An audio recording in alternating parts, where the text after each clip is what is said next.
14 de julio de 2026. La jueza Laina Fetherolf Rogers del condado de Vinton, Ohio, firmó una orden que en cuestión de horas cambió por completo la conversación pública sobre uno de los casos de abuso infantil más discutidos del país. Una orden de mordaza. Prohibió a todos los funcionarios involucrados en el caso Siders hablar públicamente sobre cualquier aspecto del proceso. Fiscal General Andy Wilson, Sheriff Ryan Kane, Fiscal del Condado William Archer. Todos silenciados por firma judicial. Esa orden no llegó por sorpresa. Fue solicitada por el abogado defensor Lee Roberts Jr., quien representa a Gary Siders Jr. Roberts argumentó que las declaraciones públicas de las autoridades habían sido inflamatorias y estaban contaminando el potencial jurado. La jueza estuvo de acuerdo. Y con esa firma, la última narrativa que el público escuchó del lado de la fiscalía quedó congelada en el tiempo.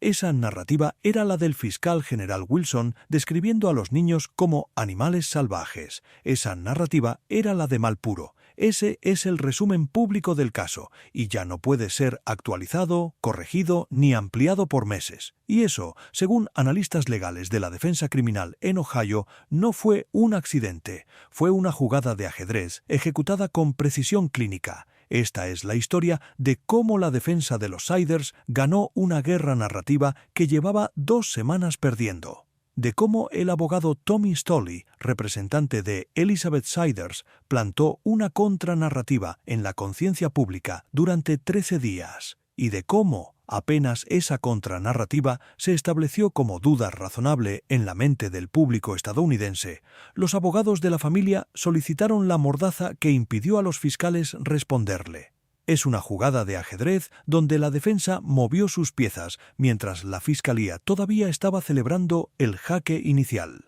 Y para los espectadores del sistema judicial americano, este caso se convertirá en el ejemplo de manual de cómo se controla la narrativa mediática de un caso criminal en la era de las redes sociales.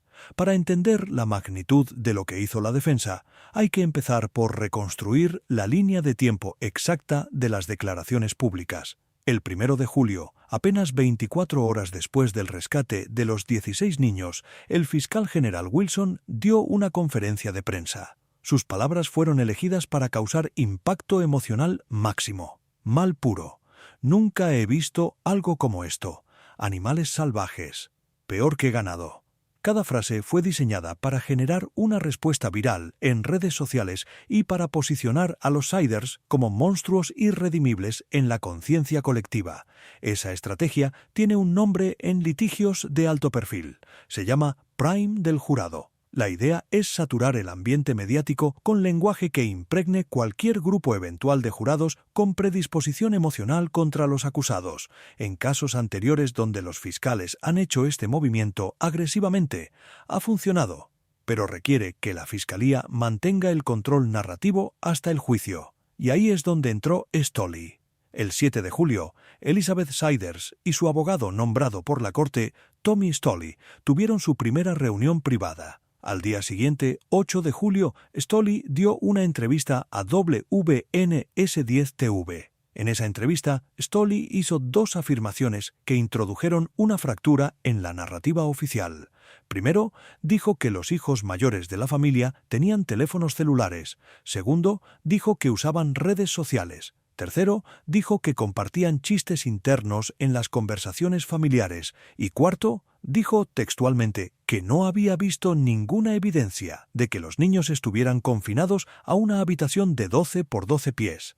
Esas 4 afirmaciones, pronunciadas por un abogado licenciado del estado de Ohio con acceso directo a su cliente, entraron al ecosistema mediático como veneno lento, porque contradicen directamente la imagen de niños salvajes que el fiscal general había construido. Los usuarios de redes sociales que consumen contenido de crimen real se dividieron inmediatamente en 2 campos. Un campo aceptó la caracterización de mal puro y siguió compartiendo memes indignados. Otro campo empezó a preguntar si los niños tenían teléfonos, ¿realmente estaban tan aislados? Si usaban redes sociales, ¿por qué nadie los reportó? Si compartían chistes internos, ¿realmente eran animales salvajes? Esas preguntas, aunque relativamente pequeñas al principio, empezaron a socavar la narrativa oficial. En el mundo del litigio moderno, sembrar duda razonable no se hace en la sala del tribunal, se hace en TikTok, en Twitter, en Reddit, en los comentarios de YouTube. Se hace donde eventualmente los jurados van a formar sus opiniones iniciales antes de siquiera ser convocados. El 11 de julio, Stolley hizo su segundo movimiento. Apareció en el programa de Chris Cuomo en News Nation. Fue su primera entrevista nacional. En cadena nacional, Stolley repitió las mismas afirmaciones y agregó una más. Dijo que este era un caso de pobreza, no de maldad. Con esa frase, introdujo un marco alternativo completo. En el marco original de Wilson, los Siders eran depredadores conscientes que eligieron torturar a sus hijos. En el marco de Stolley, los Siders eran víctimas de circunstancias económicas extremas que hicieron lo mejor que pudieron. Los dos marcos no pueden coexistir. Uno tenía que ganar, y en los 3 días siguientes al Cuomo, las búsquedas en Google del término pobreza Siders subieron dramáticamente. Los comentarios en canales de YouTube empezaron a discutir el marco de Stolley con creciente atención. Las conversaciones cambiaron. Ya no era si los Siders debían ser condenados a cadena perpetua. Ya era si el sistema económico estadounidense había fallado a esta familia. Y entonces, con la duda razonable ya sembrada en el imaginario público, el 14 de julio Lee Roberts Jr., el abogado de Gary Jr., presentó la moción de orden de mordaza. Argumentó que las declaraciones públicas de las autoridades habían sido inflamatorias y estaban dañando el derecho de su cliente a un juicio justo. Citó específicamente las palabras del fiscal general Wilson: mal puro, animales salvajes, peor que ganado. Y argumentó que esas palabras ya habían causado daño irreparable al ambiente potencial de jurados en el condado. La jueza Rogers estudió la moción y firmó. El momento fue quirúrgico. Si la moción se hubiera presentado el 2 de julio, cuando la narrativa oficial estaba en su punto máximo de resonancia pública, la defensa habría sido acusada de tratar de esconder la verdad. Si se hubiera presentado el 30 de julio, después de que la Fiscalía hubiera tenido tiempo de responder a las afirmaciones de Stolley con más detalles y más evidencia, el argumento de daño irreparable habría sido más débil. Pero se presentó el 14 de julio, exactamente en el momento en que la contranarrativa de Stolley había ganado suficiente tracción para crear duda, pero la Fiscalía todavía no había podido montar una respuesta detallada. Ese timing no fue casualidad, fue elección estratégica. Los efectos de la orden de mordaza sobre los próximos meses del caso son enormes. Primero, el gran jurado del condado de Vinton, que va a considerar los cargos formales contra los 4 acusados, opera bajo secreto de procedimiento. Las declaraciones de los testigos, las presentaciones de evidencia, las deliberaciones, todo eso es completamente confidencial por naturaleza. Combinado con la mordaza sobre los funcionarios, el público no va a escuchar prácticamente nada del lado de la Fiscalía durante potencialmente 3 o 4 meses. Mientras tanto, los abogados defensores no están cubiertos por la mordaza de la misma manera. Ellos pueden seguir dando entrevistas, seguir apareciendo en programas nacionales, seguir empujando el marco de pobreza. La asimetría informacional que se genera es enorme. Un lado silenciado, el otro lado libre para dominar el discurso. Ese desequilibrio no es accidente en el sistema legal americano. La orden de mordaza tradicionalmente se aplica a ambos lados igualmente. Pero en la práctica de los últimos 20 años, los abogados defensores han aprendido a usar la mordaza como escudo asimétrico. La Fiscalía tiene el peso institucional del Estado. Cuando el Estado habla, el público escucha. La defensa no tiene ese peso, así que sus declaraciones tienden a ser vistas con más escepticismo. Pero cuando la Fiscalía queda silenciada y la defensa mantiene voz, esa relación se invierte. La voz de la defensa se convierte en la única voz disponible, y una sola voz, repetida durante meses sin contradicción pública, es exactamente cómo se construye una narrativa alternativa que se convierte en verdad aceptada. En el caso Turpin de California, que muchos comentaristas han usado como comparación para el caso Siders, la Fiscalía nunca perdió el control narrativo.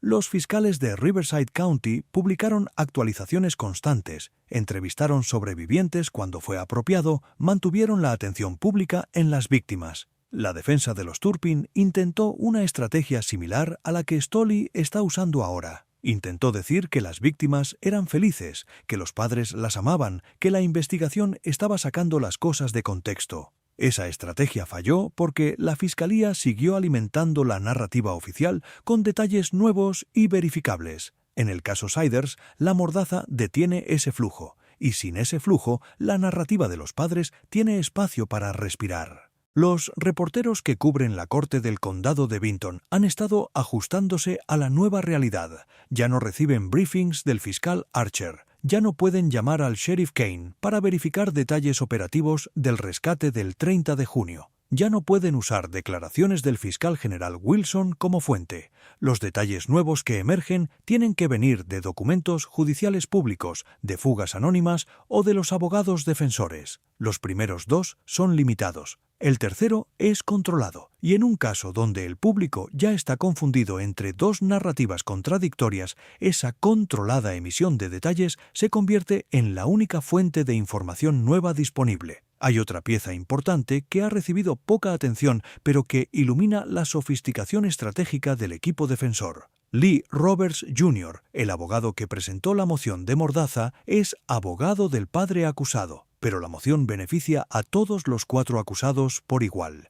La Fiscalía no puede responder a las declaraciones de Stolley sobre los teléfonos de los niños, no puede responder a las afirmaciones sobre las inside jokes, no puede responder a la caracterización de pobreza en lugar de maldad. Y así, aunque la moción venga del abogado del padre, sirve tanto a la madre como a los abuelos. Es defensa coordinada, y la coordinación defensiva en casos donde múltiples acusados enfrentan cargos idénticos es siempre un signo de que los equipos legales están hablando entre sí. Están sincronizando estrategias, están dividiendo tareas. Otro efecto colateral de la mordaza es que impide que la Fiscalía use lo que en litigios se llama presión pública para forzar una plea. En muchos casos criminales, la Fiscalía filtra estratégicamente detalles nuevos que aumentan la presión emocional sobre los acusados para que acepten un plea bargain antes del juicio. Esa estrategia depende de que el público siga indignado, que los reporteros sigan reportando, que las víctimas sigan siendo humanizadas en la conciencia colectiva. La mordaza corta ese suministro. Los 4 acusados de los Siders van a tener meses de tranquilidad relativa mientras el gran jurado delibera. Van a poder consultar con sus abogados sin la presión de saber que el ciclo de noticias los está descuartizando cada día. Van a poder considerar sus opciones legales con calma. Y las opciones legales que tienen son más de las que el público asume. La defensa de Gary Siders Sr., el abuelo, ya está pidiendo una evaluación de competencia mental y considerando una defensa de no culpable por razones de locura. Si esa defensa prospera, Gary Sr.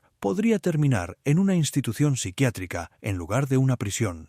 Y una vez que uno de los 4 acusados obtiene ese tipo de defensa exitosa, las estrategias legales de los otros 3 cambian. La coordinación defensiva se vuelve más compleja. Cada acusado puede empezar a apuntar hacia los otros para minimizar su propia responsabilidad. Y la Fiscalía, silenciada por la mordaza, no puede orquestar públicamente una respuesta que impida esa erosión. El público estadounidense tiene una relación complicada con las órdenes de mordaza. En principio, la mayoría de la gente entiende que existen para proteger el derecho constitucional a un juicio justo. En la práctica, cuando ocurren en casos donde las víctimas son niños y los acusados son adultos, generan resentimiento. La gente siente que se les está negando información sobre un caso que les importa. Los canales de crimen real en YouTube, que dependen del flujo constante de detalles nuevos para mantener el interés de la audiencia, se ven forzados a especular más de lo que informan. Y la especulación, cuando se hace repetidamente, se convierte en teoría. Y las teorías, cuando circulan lo suficiente, se convierten en narrativas paralelas que compiten con los hechos verificables. La jueza Rogers seguramente sabía todo esto cuando firmó la mordaza. No es una novata legal. Su decisión balanceó 2 derechos constitucionales opuestos, el derecho a un juicio justo de los acusados contra el derecho del público a la información sobre procesos judiciales. En este caso, ella decidió que el primero pesaba más. Es una decisión defendible legalmente, pero también es una decisión que casi garantiza que la narrativa de la defensa domine el ciclo de noticias por los próximos meses. Lo que va a pasar a partir de aquí es predecible en sus contornos generales. La Fiscalía va a intentar ganar el caso en la Corte, no en los medios. Va a preparar meticulosamente la presentación al gran jurado. Va a esperar la acusación formal.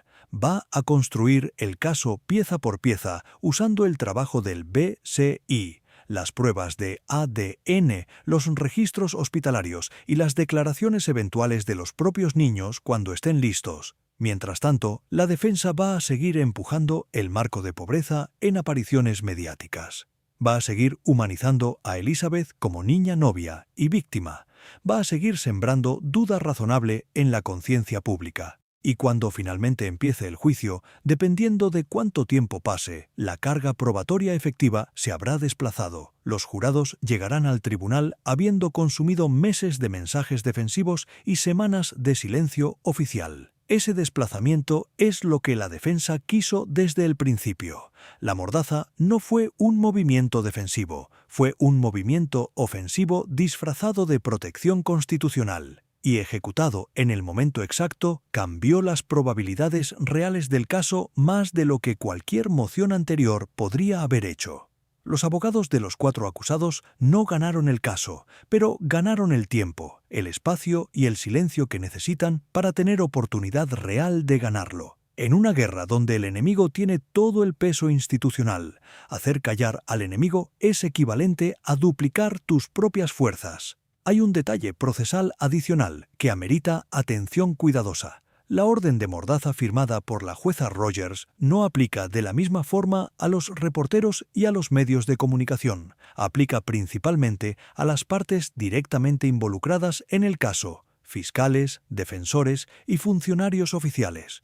Eso significa que los medios pueden seguir cubriendo el caso, los canales de crimen real pueden seguir hablando, los podcasters pueden seguir analizando, pero sin declaraciones oficiales de la Fiscalía como fuente, cualquier análisis que hagan los medios se basa en información antigua, en las declaraciones ya emitidas antes de la mordaza, o en las declaraciones controladas de los abogados defensores. El ecosistema informacional se envenena lentamente cuando una sola voz mantiene el monopolio de la generación de contenido nuevo. Y ese envenenamiento lento, semana tras semana, se acumula hasta convertirse en la nueva verdad que el público acepta sin cuestionar. Y eso es lo que Lee Roberts Jr. logró con una sola firma judicial. Suscríbete al canal para seguir cada movimiento del ajedrez legal, en este caso con el análisis de estrategia que ningún otro canal está ofreciendo con esta profundidad.